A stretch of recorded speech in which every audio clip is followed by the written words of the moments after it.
सद्गुरु भगवान सदहरिराम बापानी जय। जगज्जननी जगदम्बा सतमा मणिमानी जय। सर्वदाता सद्गुरु भगवान सदहरिराम बापानी जय। जगज्जननी जगदम्बा सतमा मणिमानी जय।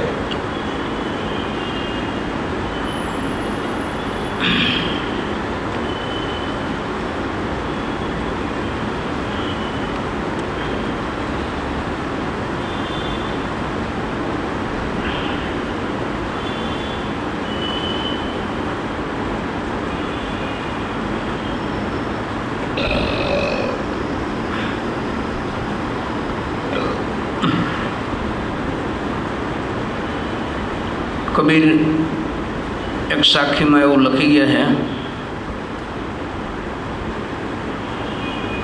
गणिए नहीं मनुष्य गुरुदेव ने सद्गुरु सर्वना सर्जनहार, पल में चाहे सो करे धन्य सद्गुरु दातार।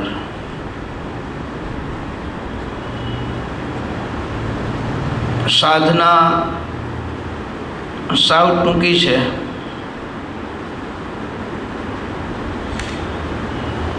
पण समझण बहुत मोटी જોઈએ। खूब ज झीणवट भरी समझण, विवेक भरी समझण જોઈએ।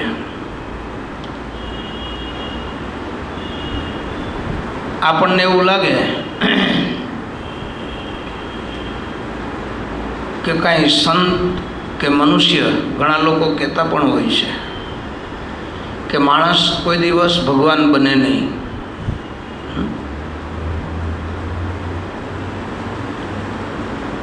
માણસ માણસ રહીએ, પણ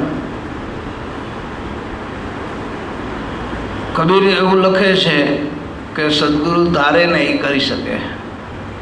વાત સાચી, માણસ ભગવાન ન હોય એ તો સાચું, કેમ કે માણસની અંદર બધાય કરતાં વધારે તત્વો છે અને વધારે બુદ્ધિ છે। એટલે ઉલટાનો માણસ જીવભાવ, દેહભાવ અને અહંકારમય બનતો જાય। પણ સદગુરુ ધારે તો એ તો ભગવાનનાય ભગવાન બનાવી દે। એટલે બધાય સંતોએ કીધું છે કે સદગુરુને અનુકૂળ થઈને ગમે એને ગમે એમ રહેવું।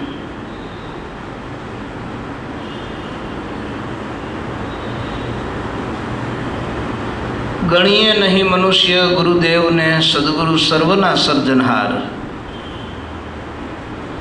કાંઈ ન હોય એમાંથી જો આવડું મોટું બ્રહ્માંડ બનાવી શકતા હોય તો માણસને ભગવાન બનાવી શકે કે નહીં? પણ સમજણ બહુ ટૂંકી હોય છે।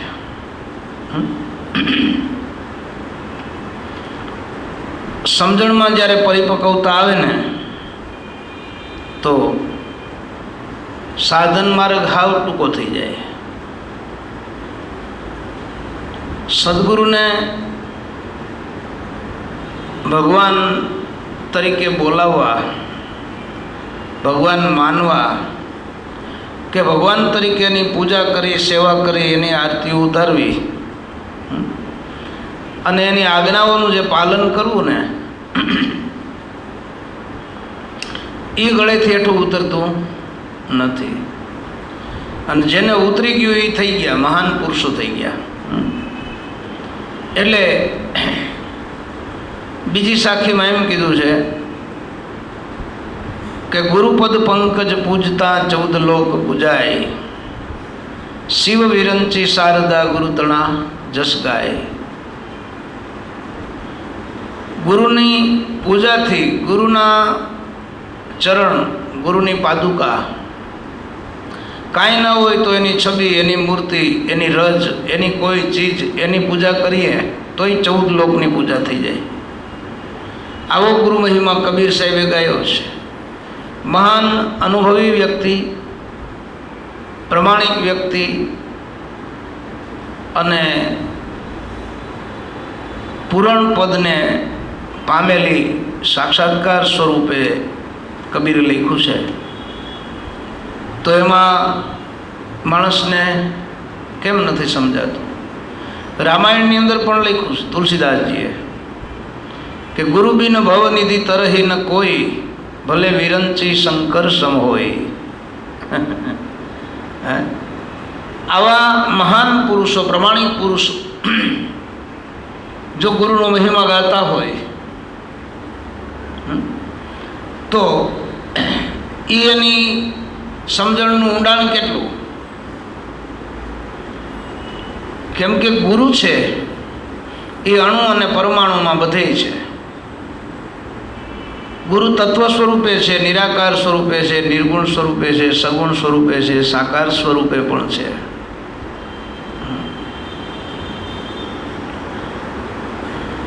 અને જ્ઞાન અને વિજ્ઞાનના જાણકાર પણ ગુરુ છે. જ્યાં સુધી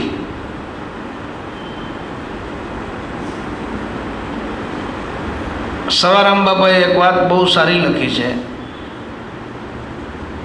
કે સદગુરુ સેવા સોયલી પણ નિભાવવી મુશ્કેલ.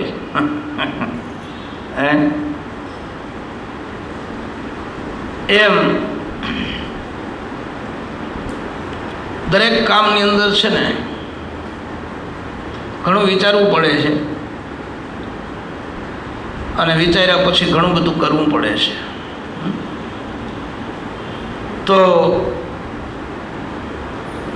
ગુરુની પ્રતમાં પાળશે, આખર લગી રહે એકતા, એ મનુષ્ય નહીં દેવ. ગુરુની પ્રતિમા પાળશે, કરે સદગુરુની સેવ, આખર લગી રહે એકતા, તો એ મનુષ્ય નહીં પણ દેવ. છેલ્લા શ્વાસ સુધી આપણે કાયમ સત્સંગમાં જે કહીએ છીએ ને કે નિત્યથી નિત્ય નવો રંગ એક દોરાવા વધવો જોઈએ. સેવામાં કાયમથી કાયમ સુધારો થવો જોઈએ. સમજણમાં કાયમથી કાયમ સુધારો થવો જોઈએ. વૃક્ષ છે એ પણ કાયમ એકાદું પાંદડું નવું કાઢે. એવી રીતે જો સદગુરુને પૂર્ણ સ્વરૂપે સમજીએ અને ભજીએ તો બંધનોમાંથી મુક્તિ મળે. બંધન જીવને ઘણા છે. જેમ આ પાણી જામતું જાય છે ને પૃથ્વી માથે પોપડા બંધાતા જાય છે, એમ અસંખ્ય જન્મોથી, જુગોના જુગોથી જીવ કર્મ કરતો આવ્યો છે અને એ કર્મના એવા બધા પોપડા બાંધ્યા છે એ બીજા કોઈ સાધનોથી તૂટે એમ નથી. માત્ર ગુરુની કૃપા. એટલે શાસ્ત્રોમાં પણ લખેલું છે ને કે સદગુરુ કૃપા હિ કેવલમ. પછી બીજા સાધનમાં હું બળ કરવું, ક્યાં ફાંફા મારવા? આપણને મુક્તિ અને મોક્ષનો જો ખપ હોય, આપણે આપણા મૂળ લક્ષ્ય સુધી, મૂળ ધ્યેય સુધી પહોંચી જવું હોય તો સદગુરુના શબ્દે એના હુકમે હાલવું. સદગુરુનો જે હુકમ છે એ 14 લોકમાં હાલે છે. એના હુકમને લઈને આપણે હાલીએ તો આપણું 14 લોકમાં સામ્રાજ્ય સવાઈ જાય. ઘણા બધા લોકાંતરો છે, પણ ભક્તિની, સત્સંગની અને સંતની વ્યવસ્થા ક્યાંય નથી. એ અહીંયા છે, મૃત્યુલોકમાં છે.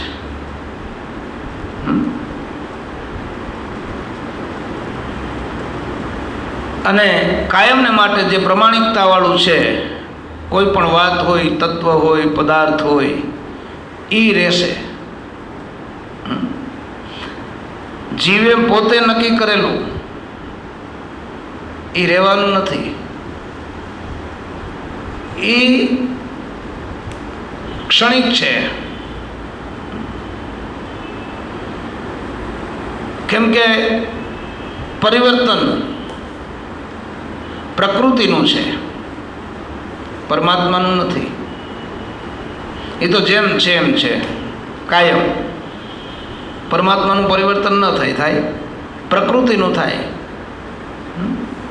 સમયનું પરિવર્તન થાય, જીવનું પરિવર્તન થાય, કર્મનું પરિવર્તન થાય. પણ સંતોનો આદિ જુગાદિથી થાપેલો જે ધર્મ છે એનું પરિવર્તન નથી, પરમાત્માનું પરિવર્તન નથી, અને એ ધર્મની જે રેણી છે એનું પણ પરિવર્તન નથી. એ એમને એમ છે. એટલે એ હાવ નજીક, સારામાં સારું, ઊંચામાં ઊંચું, કિંમતીમાં કિંમતી, બધા સ્વાદોથી સ્વાદિલું એવું તત્વ આપણી અંદર અને આપણને દેખાય નહીં. એનું કારણ શું? તો કે આપણી હજી ગુરુમાં નજર પહોંચી નથી. ભક્તિથી, જ્ઞાનથી, વિજ્ઞાનથી, કર્મથી, સેવાથી કે ધર્મથી આપણે સદગુરુને જોતા નથી. દર્શન એમ કરવાનું છે. કર્મ કરવા તો ગુરુની આજ્ઞા પ્રમાણેની સેવાઓ કરવી. દર્શન કરવું તો ગુરુમાં પરમાત્મા તરીકે દર્શન કરવું. સદગુરુ બોલે છે ને એ અપુરુષે વાણી છે, પણ આધાર વૈખરી વાણીનો લે છે એટલે આપણને સમજાતું નથી. સદગુરુ છે તો નિરાકાર, પણ આધાર એણે મનુષ્ય દેહનો લીધો છે એટલે ઓળખાતા નથી. મનુષ્યની જેમ જ વર્તે.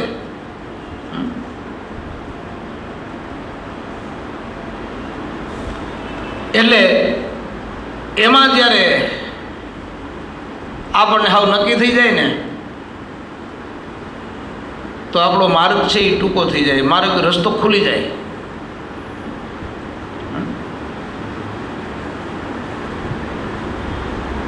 આગળના રસ્તા એવા હતા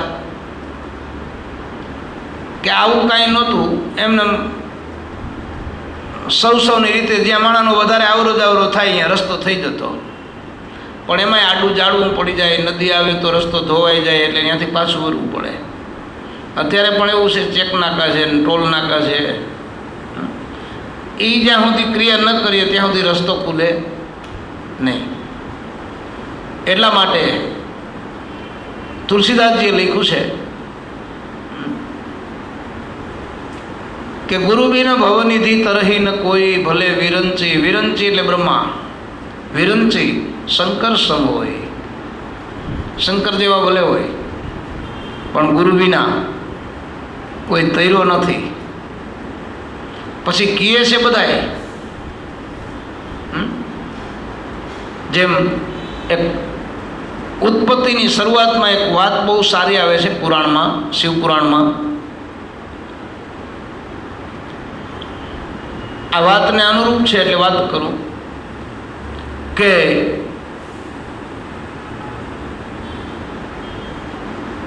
આદ્યશક્તિને ઉમંગ થયો અને તાળી પાડી, 3 તાળી પાડી તો 3 ફોલા ઉપડ્યા હાથમાં. એમાં એકમાંથી બ્રહ્માજી, એકમાંથી વિષ્ણુ ને એકમાંથી શિવ, એમ 3 પુરુષ પ્રગટ થયા.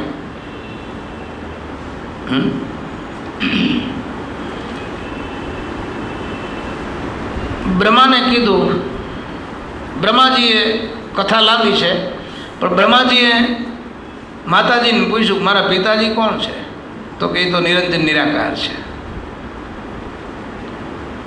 એ કે રે ક્યાં? તો કે એનો પગ પાતાળમાં ને માથું આકાશમાં. તો મારે મળવા જવું છે.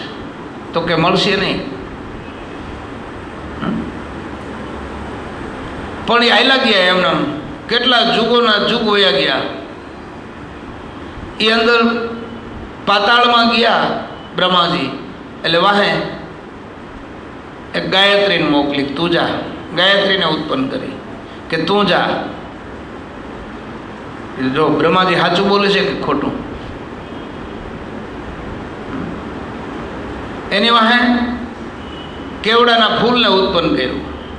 કે તું જા, ગાયત્રીને કદાચ બ્રહ્માજી મનાવી લે તો સાક્ષી સ્વરૂપે તું જા. એવી ઘણી વાર્તા લાંબી છે, કથા છે. પણ બ્રહ્માજી થાકી ગયા ને પછી પાછા આવવામાં કેટલા ચૂક લાગી ગયા. એટલે ગાયત્રી બ્રહ્માની પાછળ જતા હતા. બ્રહ્મા પાછા આવ્યા એટલે રસ્તામાં હામા મળ્યા. એ કે કોણ તમે? તો કે હું ગાયત્રી. તમે કેમણા જાઓ છો? તો કે હું બ્રહ્માના આ ભાઈ પિતાશ્રીના ચરણને સ્પર્શ કરવા માટે. તો કે હું ઘણા યુગોથી જાઉં છું, પણ પતો મળ્યો નથી. પણ તમે એક કામ કરો. તો કે શું? એ કે માતાજી પૂછે ને તો તમારે એમ કહેવાનું કે બ્રહ્માજી છે ને ચરણ સ્પર્શ કરી આવ્યા છે એમ ગાયત્રીને. ત્યાંથી બ્રહ્માજી ને ગાયત્રી પાછા વળ્યા તો કેવડાનું ફૂલ સામે મળ્યું. કેવડાનું ફૂલને સાક્ષીમાં રાખી લીધું. એ તમારે બે જણાને એમ કહેવાનું બ્રહ્માજી છે ને પિતાજીના ચરણને સ્પર્શ કરી આવ્યા છે. વ્યાસે બહુ સારું લખ્યું છે. આ હાવ સરળ છે, નોર્મલ છે, પણ આમાં કોઈ મોટા મોટા પંડિતો નહીં, ચાંચ ખૂચે નહીં, અને પાછું વૈજ્ઞાનિક છે. સંશોધન કરેલું છે, પ્રાપ્ત કરેલી વસ્તુઓ લખી છે વ્યાસે. આવ્યા બધા પાછા માતાજી પાસે, પાર્વતીજી પાસે. આ કીધું કે હું કે મારા પિતાજીના ચરણ સ્પર્શ કરી આવ્યો. પણ એ પાછા આવતા હતા ને, જે અંદર હતા ને ત્યારે આકાશવાણી થઈ ગઈ હતી શક્તિને કે આ ત્રણેય ખોટું બોલશે, તમે સ્વીકારી ન લેતા.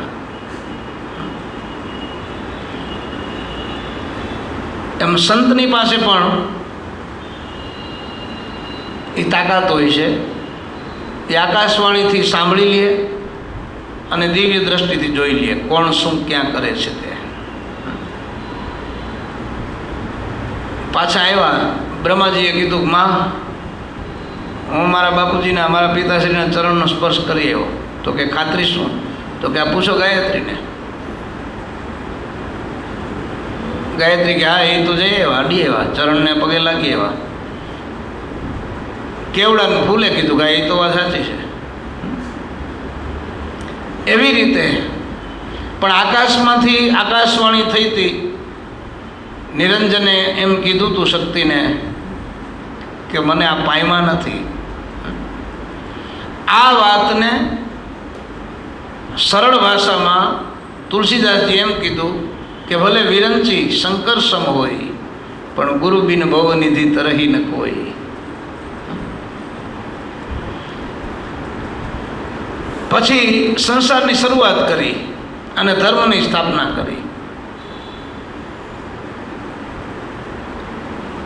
બ્રહ્માજીને કીધું કે મને વરો. તો કે મારાથી તો તમને વરાય નહીં, તમે મારી મા છો. વિષ્ણુને કીધું તો વિષ્ણુએ પણ એમ કીધું. શિવજીને કીધું તો કે હું વરું, પણ 108 વખત અગ્નિમાં હોમાવતો પછી તો આ શરીર ન રહીએ. 108 અવતાર થઈ ગયા. એવી રીતે શિવ અને પાર્વતીનો આ સંસારની શરૂઆત થઈ અને તેથી નિજ ધર્મની સ્થાપના કરી. અને શિવજીને પણ ગુરુચરણમાં જવું પડ્યું. અને પછી પાર્વતીજીએ પણ ગુરુ પાસે જઈ અને ઉપદેશ લીધો અને પતિવ્રતા ધર્મનું પાલન કર્યું. બ્રહ્માજીએ પણ બોધ લીધો, પછી વિષ્ણુએ પણ લીધો. કેવડાનું ફૂલ હજી ક્યાંય જો પૂજામાં ન ચડે. એ વાત બધી લાંબી છે, પણ કહેવાનો મુદ્દો એ છે કે જે નિરંજન છે, જે નિરાકાર છે, જે નિર્ગુણ પદ છે, એને કોઈ પામી શકતું જ નથી. અને જે પામે છે એ ગુરુમુખી પામે છે, ગુરુગમવાળા પામે છે. બાકીના બધાય ખોટું બોલે છે. કોઈ કહેતા હોય કે મને સાક્ષાત્કાર થઈ ગયો છે, તો એ વાત સાચી નથી. બીજી રીતે આપણે જો દાખલો લઈએ તો કોઈ દરિયાની ઉપાસના કરતા હોય, એને દરિયો જ્યારે પ્રસન્ન થાય ત્યારે માણસના રૂપે આવે છે. કોઈ ગંગાજીની તપસ્યા કરે ને ગંગા પ્રસન્ન થાય તો ગંગા પણ માણસના રૂપે પ્રસન્ન થાય છે. વાયુ તત્વની કોઈ પૂજા કરે ને એને પ્રસન્ન કરી લીધો, વાયુ પણ મનુષ્ય રૂપે જ આવે છે. એમ દરેક દેવો અને દરેક તત્વો અને દરેક ભગવાનો મનુષ્ય સ્વરૂપે જ આવે છે. આટલો પ્રત્યક્ષ પુરાવો પુરાણોમાં જબરજસ્ત છે. કેટલા દાખલા છે આવા. પણ છતાં લોકો એમ કહે છે કે માણસ ભગવાન ન હોય. માણસ ભગવાન ન હોય પણ સંત ભગવાન હોય, ગુરુ ભગવાન હોય. ગુરુ એ માણસ નથી, સંત એ માણસ નથી. એટલે કાયદેસર જે સાચા સંત છે એણે તન મન અને ધન સદગુરુને સોંપી દીધું, એટલે પોતે તો રહ્યા જ નહીં. સોંપાઈ ગયા તમે તો ગુરુ તમારામાં બેસી ગયા, પ્રગટ થઈ ગયા. આવી હાવ ટૂંકી સીધી અને સરળ વાત છે, પણ સમજવી અને પ્રેક્ટિકલમાં મૂકવીને એ જરાક અઘરી છે. બરાબર.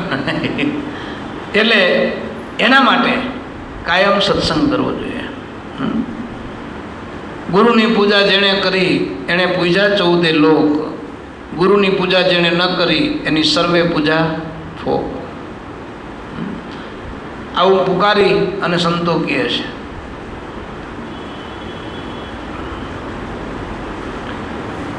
એટલે સંત સમાગમ, સત્સંગ એ અવિરત જોઈએ. જ્યાં સુધી સત્સંગ અને સંત સમાગમ ન મળે ત્યાં સુધી આ જીવ ગતિને પામે નહીં, એની ગતિ જ ન થાય. બહુ દાખલો કરે તો એ જ્યાં છે ત્યાં ન્યારીએ, નકર અધોગતિમાં તો જાય જ, પણ ગતિ તો ન જ થાય. ગતિ ન થાય તો પરમ ગતિ કેમ થાય? પરમ ગતિ ન થાય તો સદગતિ કેમ થાય? અને સદગતિ ન થાય તો મોક્ષ ગતિ. એટલા માટે સદગુરુને પૂર્ણ તરીકે સ્વીકારી લેવા. આપણે જ હું તમને કહું, અહીંયા ઘાટકોપરનો જ કોઈ મોટો માણસ આવે તો આપણે ડિસિપ્લિનમાં કેવા આવી જાય. ઓલા શું કહેવાય,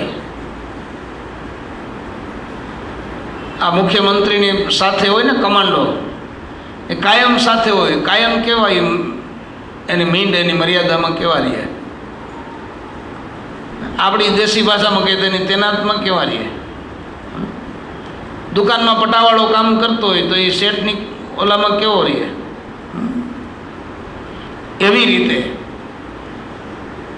જો ભગવાનને આપણે સદગુરુને જો ભગવાન માન્યા હોય તો એ મર્યાદા છે ને આફળી આવી જાય. એ રીત એનામાં આફળી આવે, ઓટોમેટિક આવે. ના આવે ત્યાં સુધી માનતો નથી, સમજતોય નથી. તો ભજન તો ક્યાંથી થાય?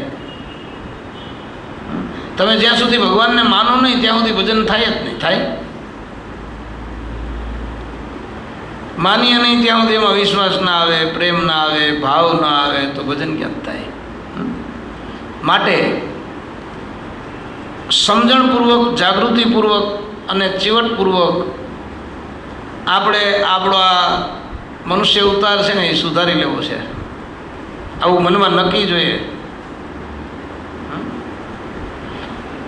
બધા સંતોએ એમ કીધું છે કે આ સંતના માર્ગે, સતના માર્ગે હાલવું જોઈએ. જગતની રાહે ન હલાય. એ તો ક્યાં થોડાક દી આમ જાય ને વળી થોડાક દી આમ જાય, એનું કાંઈ નક્કી નહીં.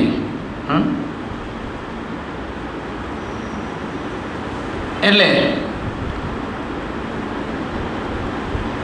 આપણને જે કાંઈ આપણને પ્રાપ્ત થયું હોય તોય એ પણ પ્રાપ્તિ પણ ગુરુચરણમાં સોંપી દેવી, ધરી દેવી જોઈએ. અને એનો સેવામાં ઉપયોગ કરવો જોઈએ.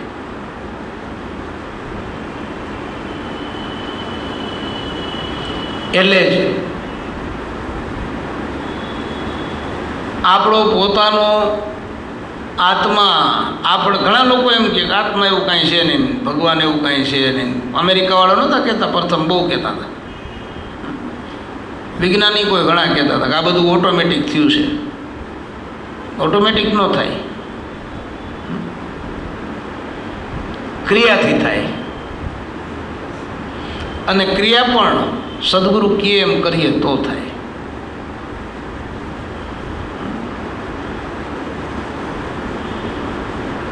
પછી એવા પ્રશ્ન કરે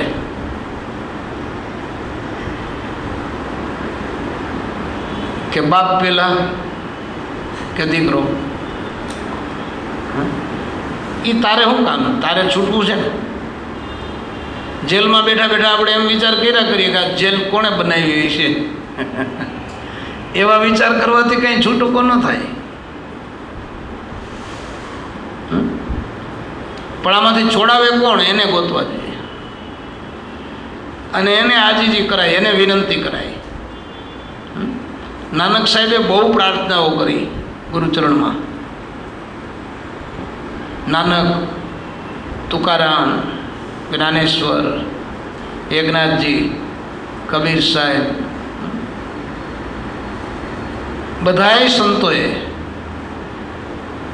એના ગુણગાન સાથે, એની ગરજ સાથેની અરજી એવી કરી. ત્યારે કોક અરજી પાસ થઈ જાય તો એને પ્રસન્ન થઈ જાય અને આશીર્વાદની જ જરૂર છે. બસ આશીર્વાદમાં બહુ મોટી તાકાત છે.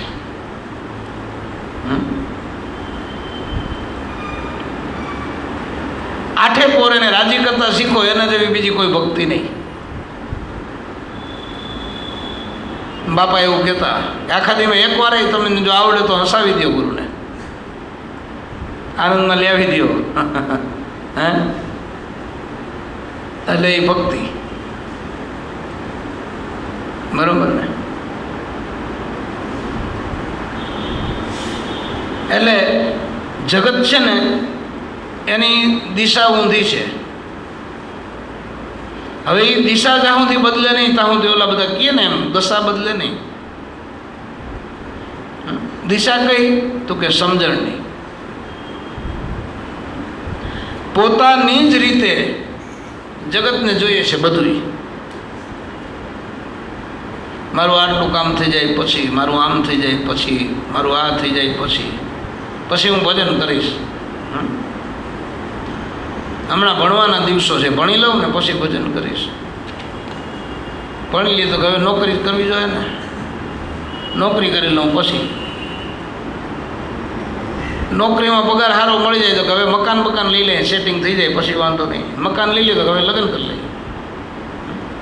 લગ્ન કરી લીધા પછી એના જે છોકરા ન થયા હોય ત્યાં એના છોકરાની વ્યાધિ થાય. છોકરા આવશે તો એની કંઈક વ્યવસ્થા કરવી જોઈએ. એમ કરતાં કરતાં એને ભણાવવાનું, પરણાવવાનું. પણ એમ ભક્તિ ન થાય. એ ભક્તિનો ટાઈમ તો આપણને ઘડીએ ઘડીએ મળે છે, પલે પલે મળે છે, પણ આપણે કરતા નથી. જ્યારે ફ્રી થાય ને આપણું મન ત્યારે બીજું વિચારવા માંડે છે. તમે જોજો, ટ્રાય કરજો. એ ખોટા વિચારે ચડી જાય છે, માયાવી વિચારોમાં, સ્વાર્થી વિચારોમાં, ટૂંકમાં બંધનાત્મક વિચારોમાં આ મનને ભમવા. પણ જો સદગુરુનો સત્સંગ પરિપૂર્ણ રીતે સાંભળ્યો હોય, સાંભળવાની તાકાત છે.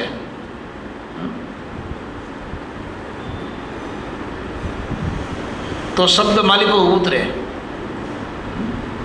સાંભળવું ને એ જ મહાન છે. જે વિદ્યાર્થી સાંભળતો હોય ને એ જોજો તમે, ટીચર ભણાવતા હોય પ્રાથમિક શાળાના, એ એમાં હોય, પણ એના વિદ્યાર્થીઓ એની પાસેથી ભણીને વાં જાય, ઓલી ડિગ્રી મેળવે, ઓલી મેળવે, લાખોપતિ થઈ જાય ને કરોડોપતિ થઈ જાય. ઓલાને એનો પગાર મળ્યા રાખે ઠેઠ સુધી. શું કામ? તો ઓલો બોલ્યા કરે છે, ઓલો સાંભળ્યા કરે છે. સાંભળવામાં તાકાત છે. પણ શુદ્ધ મને, શુદ્ધ વિચારે, શુદ્ધ ચિત્તે, કર્તવ્યની નિષ્ઠા સાથે જો તમે શ્રવણ કરો તો તરત કામ. ગંગા સતી પાનબાઈની સામે બોલતા હતા, 52 દિવસમાં પાનબાઈ તૈયાર થઈ ગયા. પણ માણસ એવું કર્યા કરે કે એને ભત્રીજાઓ હતી ને, કોઈ કે ના ભેગી આવી હતી દાસી હતી, કોઈ કે ના એને પૌત્રની વહુ હતી ને, આવું બધું એમાં શું કામ પડવું જોઈએ? પામી ગયા એ વાત પાકી છે. કારણ કે સરવણના મા બાપનું શું નામ? હવે એના મા બાપનું નામની જાણવાની જરૂર નથી. સેવા કરતો તો એ તને ખબર છે ને, તું તારા માવતરની મેન્ટ કરવા. પણ આને કબૂતી કહેવાય. ઓલા માર્ગે જાય ને એ કેમ થયું, શું થયું, કેવી રીતે થાય જ નહીં, આ શક્ય જ નથી, આ બધા ગપી ગોળા જ છે. એટલે એ ગપી ગોળામાં પોતે જાય આખે આખો. જીવ દશા એને કહેવાય. હાલવા માંડો ને, 8 દી તો અખતરો કરો. ગુરુને પૂછીને ગંગા સતી શું કીધું કે સદગુરુને પૂછીને પગલાં ભરીએ પાનબાઈ થઈને રહીએ તેના દાસ. હે મેળે નહીં.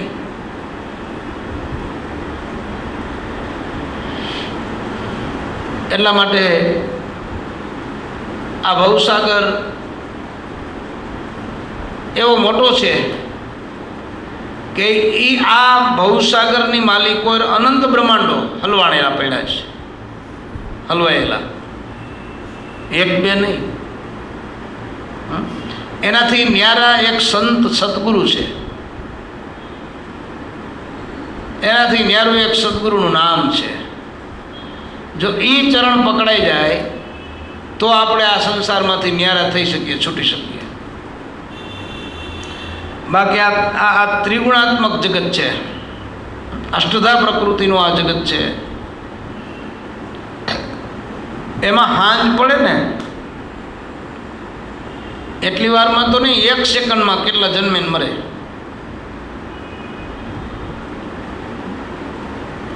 પણ એ જીવને ખબર નથી.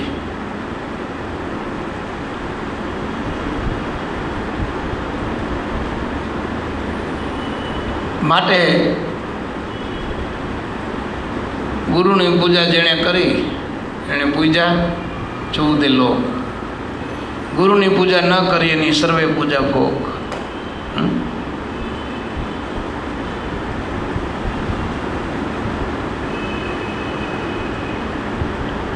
જેવી કસ્તુરીમાં વાસ,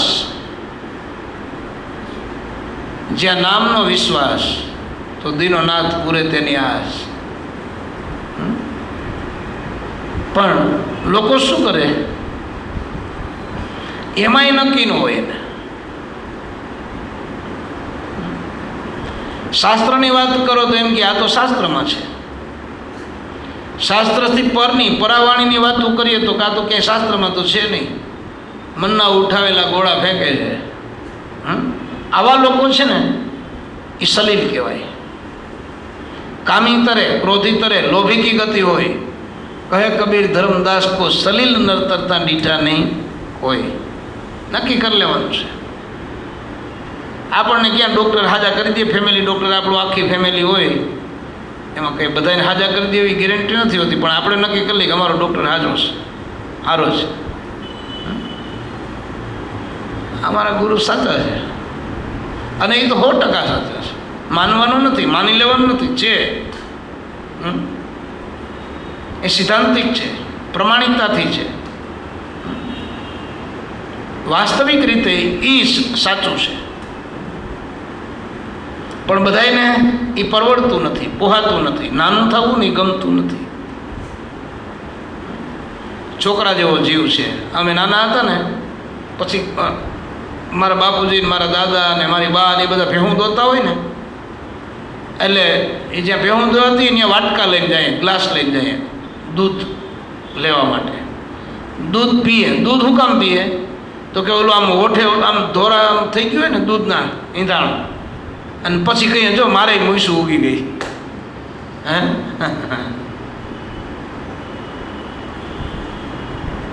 એ મૂસું ઉગાડવા સારું થઈને દૂધ પીવાનું હતું. લ્યો, આમાં તાકાત છે કે આમાં બળ છે કે આમાં પુષ્ટિ મળે કે આની મધુરતા છે કે એ ખબર નથી. એમ જીવ કંઈક કરે છે ને એ આવું કરે છે, એને ખબર નથી. પછી એને ખબર પડી કે આ હા મૂછું ઉગે તો એ પરબારી સફેદ ન હોય, એ તો પછી થાય ગઈઢા થાય તે હે. એમ મહાપુરુષોની વાતોમાં સાર છે. શાસ્ત્રોમાં, આચાર્યોમાં, પંડિતોમાં, વિદ્વાનોમાં, કવિઓમાં પણ સાંભળીએ તો સાર મળે, પણ એમાં પરિપૂર્ણતા નથી. સત્શાસ્ત્ર છે ને એમાંથી આપણને પ્રેરણા મળે. સંતનો જીવન ચરિત્ર, અવતારોના ચરિત્રો, એમાં આપણને સાર મળે. એ વાંચવા જેવા હોય, તર્ક વગરના હોય. અને તર્ક હોય તો કેવો તર્ક હોય? આપણા કુતર્કને તોડે એવો સતર્ક, સાત્વિક તર્ક હોય.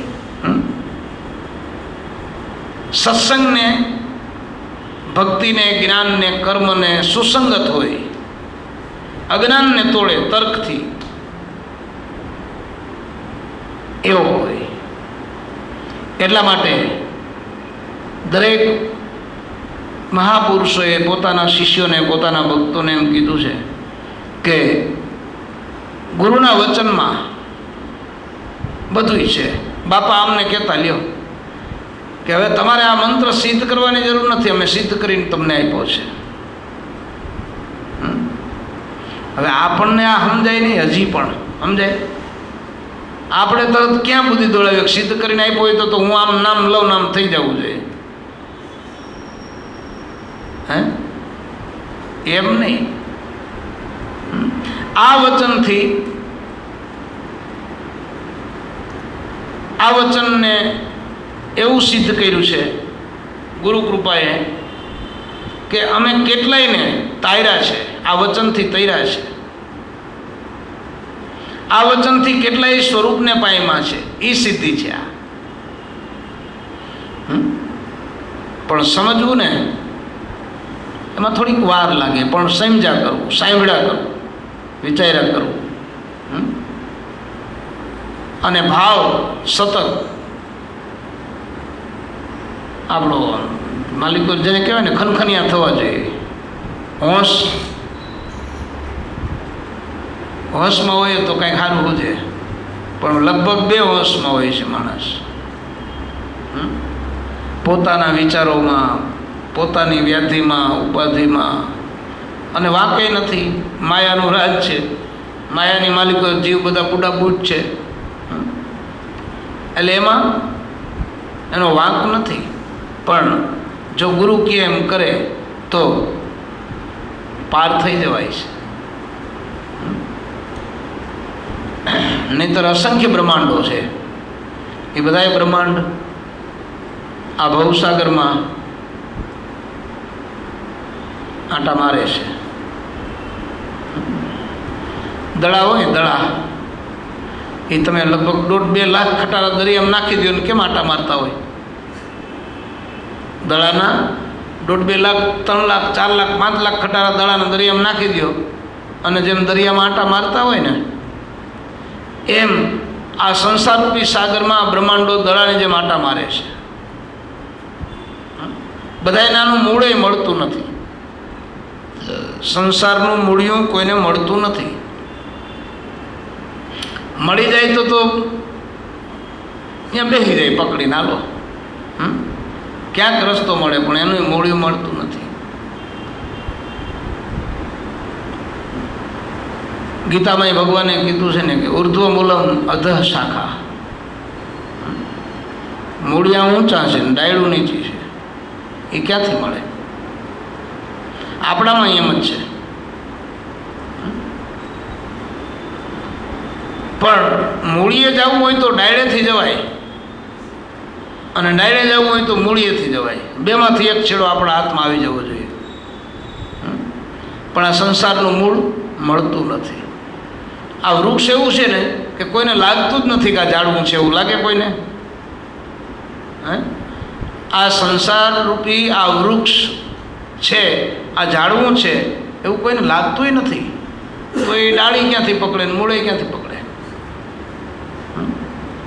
બાપા છે ને એક દ્રષ્ટાંત બહુ સારું આપતા, દાખલો આપતા કે ઓલી ગામડામાં બાયું પાણી ભરવા જાય કૂવામાં. પાણી ભરવા જાય ને એટલે સિંચણીઓ ઘડો જવા દે કૂવામાં. એટલે જે ઉપરનો છેડો છે ને એ ભગવાન કહેવાય અને હેઠલો છેડો છે એ ભગત કહેવાય. પછી એનો એ છેડો આમ હેઠો જાય, ઘડો માથે આવે એટલે એ ભગવાન, ઓલો ભગત થઈ ગયો.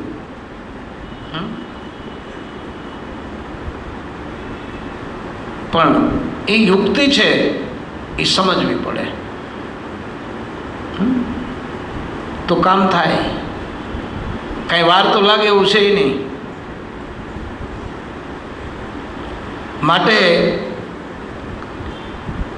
અનાદિકાળથી આ જગત, આ બ્રહ્માંડ, આ જીવ પોતાની અજ્ઞાન અવસ્થામાં અસંખ્ય અને અપાર દુઃખ ભોગવે છે, પ્રત્યક્ષ અનુભવ કરે છે, છતાં એમાંથી ઉગરવા માટેનો એ રસ્તો ગોતતો નથી. કે આનું ક્યાંક તો નિરાકરણ તો હોવું જ જોઈએ ને, કે નહીં? આનું મૂળિયું ક્યાંક, પૃથ્વી કેમાંથી થઈ, પાણી કેમાંથી થયું, પવન, એમ કરતાં કરતાં બધા તત્વો કેમાંથી થયા. કોઈ સંતે, રવિ સાહેબે લખ્યું છે કે કહો ને બ્રહ્મ કહા સે આયા. રવિ સાહેબ એમ કીધું, પાર બ્રહ્મ સે પારા સંતો, નામ રૂપ નહીં હમારા સંતો, હમ તો પાર બ્રહ્મ સે પારા. તો હજી કાંઈક છે. પણ જો ગુરુને પકડીએ ને તો ડાયડું, મૂળિયા ને એ પાંદડા ને ફળ ને ફૂલ ને બધું પકડાઈ જાય. કબીરે એટલે કીધું છે કે મૂળમાં પાણી રેડો ને ઝાડવાને તો ડાયડુમાં પહોંચે, પણ માથે ફુવારો કાયમ છાંટો ને તો ઝાડવું સુકાઈ જાય. કે ભાઈ આખા ઝાડવાને હું પાતો હતો, ડબા પાતો હતો, પણ એમ ન વરે કાંઈ.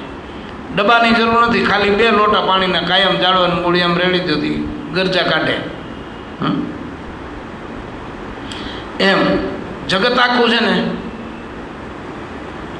એવી રીતે ઉપર ઝાડવાની માથે પાણી પાય છે, સંતો મૂળમાં રેડે છે.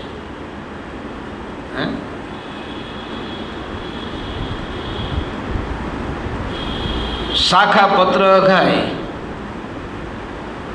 પાછું તો કે માળી સિંચે 100 ઘડા પણ ઋતબીન ફળ ન લાગે. એવું નથી. ઋતુઆ 100 ઘડા પાણી પાવ ને,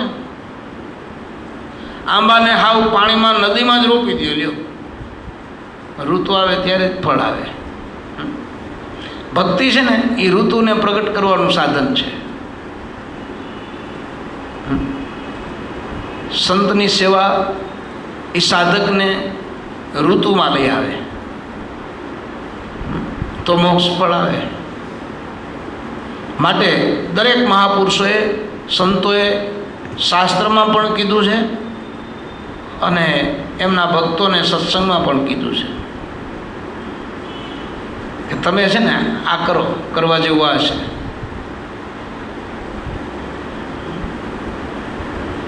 બાકી ફીફા ખાંડવાની જરૂર નથી.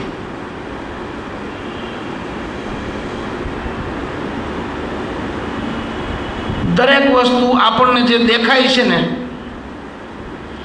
એ અદ્રશ્ય પણ છે અને દ્રશ્ય પણ છે.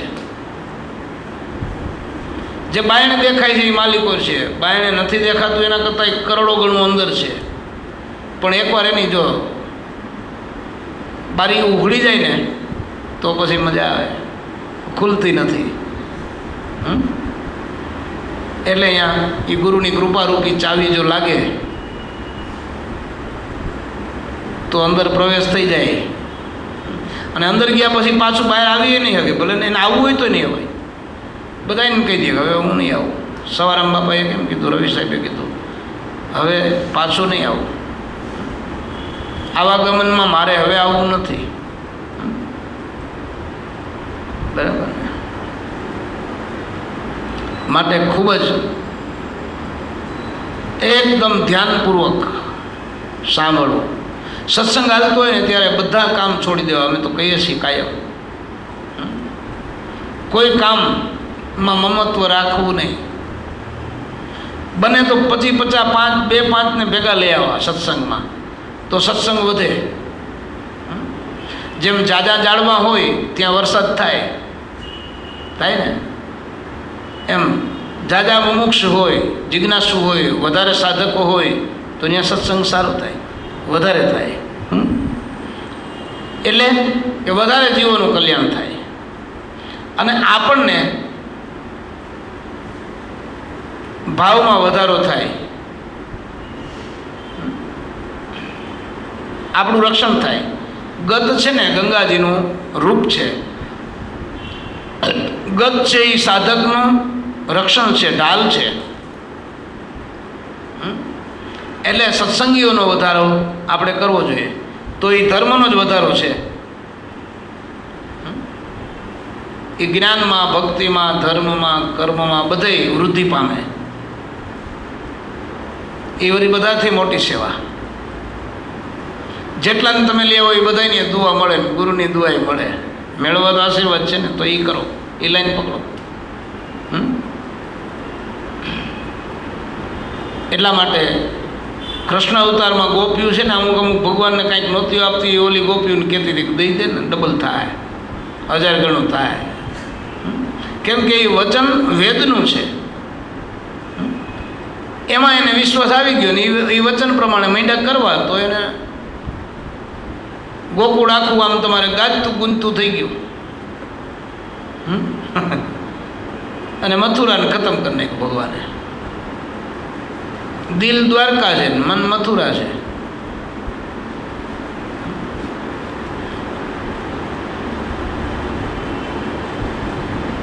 અને તમને જે ધ્યાન કરવાનું ઠેકાણું બતાવ્યું છે એ ગોકુળ છે. ત્યાં બધી ગોપીઓ ભેગી થાય. ગોપીઓ એટલે ઇન્દ્રિયો. રાસ રમે ભગવાન. કૃષ્ણ એટલે શબ્દ સદગુરુનો. જે આટલું સમજાઈ ગયું એટલે ભાગવત પૂરું થઈ ગયું. બરાબર ને? ત્યાં જ છે ઓલું નરસિંહ મહેતાએ ગાયું ને, જળ કમળ છાંડી જાને બાળા, સ્વામી મારો જાગશે, જાગશે તુને મારશે, મને બાળ હેતા લાગશે. એ અહીંયા છે. એ આ કાલિંદ્રીમાં છે, પડ્યો છે ગુનામાં. ત્યાં કોઈને જવા દેતો નથી, બધાને ખાઈ જાય. કોઈ માલિકો ડૂબકી મારે ને ખાઈ જાય. પણ ગુરુ કૃપાવાળો કોઈક પૂગી જાય, કનૈયો સદગુરુનો શબ્દ, તો એને નાથી લે, એને માથે ચડીને નૃત્ય કરે. અને માલિકો બધે અંગે અંગમાં કોઠે કોઠામાં ટાટક થઈ જાય. પછી નાગણીઓ સૌ વિલાપ કરે છે, કરે છે ને કે અમને આને મારતા નહીં હોય. એ આ બધી અંદરની જે વૃત્તિઓ છે એ નાગણીઓ છે.